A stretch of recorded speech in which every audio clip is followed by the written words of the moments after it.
नमस्कार, मैं शाहनवाज खान और आप देख रहे हैं न्यूज इम्पैक्ट। और आइए नजर डालते हैं आज की विशेष खबर पर।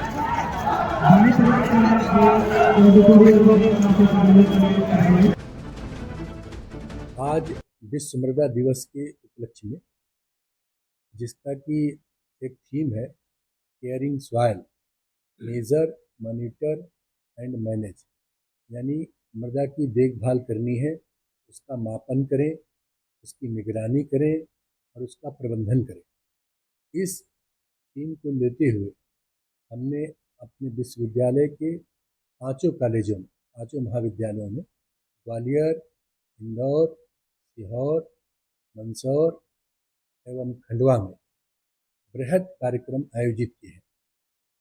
पांचों जगह हमने ये भी कहा है कि जो भी शहर है, वहाँ के जो स्कूल के बच्चे हैं, खास करके जो हाई स्कूल इंटरमीडिएट में बच्चे पढ़ रहे हैं, तो कई स्कूल के बच्चे भी बुलाए गए।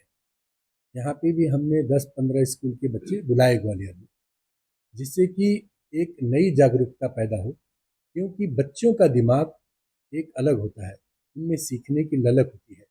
जिस प्रकार स्वच्छता का कार्यक्रम पहले चालू हुआ था, उसमें बड़े उतना नहीं सीख पाए जितना कि बच्चे उस लाइन पे आके और मना कर देते हैं, पापा यहाँ गंदगी मत करना।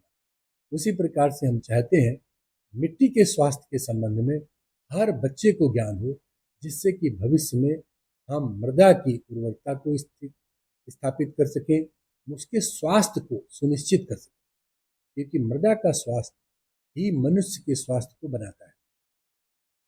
ग्वालियर चंबल की मृदा के बारे में आपकी वैज्ञानिक दृष्टिकोण क्या है?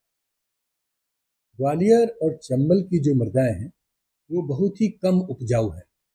उनकी जिस वो पेरेंट मटेरियल से बड़ी हुई हैं, वो एक दरअसल में जलोढ़ मृदाएं हैं, जो कि नदियों के बहाव से बनी हुई हैं। उनमें बालू की मात्रा बहुत ज़्यादा है और जो क्ले जो पदार्थ होता है, उसकी मात्रा बहुत कम है।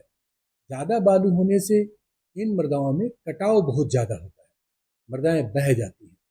उनके बहने से जो ऊपरी परत है मुख्य रूप से, जिसमें कि ऑर्गेनिक कार्बन होता है, जो पौधों के लिए बहुत आवश्यक होता है, उसकी मात्रा बहुत ही कम पाई जा रही है, क्योंकि वो लगातार बहता जा रहा है। जालोर मृदा कैसे बनती है और उसमें कौन से केमिकल वगैरह किया जाता है? जालोढ़ मृदाएं मुख्य रूप से नदियों के बहाव से बनती है। जब नदियां कई सारी निकलती हैं, तो अपने साथ मिट्टी का बहुत सारा लोड लेके चलती है। जब उनका बहाव कम होता है, तो वो मिट्टी जगह जगह पे ढेर के रूप में इकट्ठी हो जाती है। वो एकत्र हुई मिट्टी ही जलोढ़ मृदाएं कहलाती है। इन मृदाओं की एक खास बात यह है कि जो परतें हैं, वो बहुत ज़्यादा अच्छी तरीके से निर्मित नहीं होती है। ऊपर से लेके नीचे तक कई बार 2-2 मीटर, 5-5, 10-10 मीटर तक एक ही परत रहती है। उसकी वजह से ये होता है कि इनकी जो उर्वरता है वो बहुत कम होती है। लेकिन इस मृदा की एक बड़ी खास बात यह है कि अगर इसका प्रबंधन ढंग से किया जाए, तो इसमें उपज बहुत अच्छे प्रकार से ली जा सकती चंबल में जो बड़े बड़े टीले हैं, उसका उसमें कितनी किस्म की टीला है? है। चंबल में जो हम दरअसल में टीले देखते हैं, वो टीले नहीं है। पहले वहाँ पे समान रूप से समतल मिट्टी थी, लेकिन पानी का बहाव इतना ज़्यादा होता है, बालू वाली मिट्टी होती है, तो मृदा क्षरण होता है।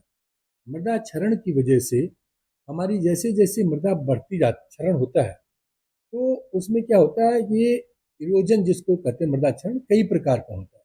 पहले वो छोटी छोटी नालियां बनाता है, फिर वो गली बनाता है। ये मृदाएं गली गली कहलाती हैं। ये यानी कि आपकी बीच में कोई एक ढेर रह गया जहाँ पे पेड़ खड़े थे, बाकी मृदा सारी की सारी बह के नदी में चली गई।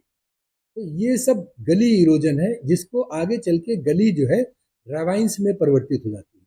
तो ये सब रेवाइंस का निर्माण हो चुका है। अब इसका नियंत्रण का तरीका बहुत ही अलग है। जो सामान्य तरीके से नहीं किया जा सकता।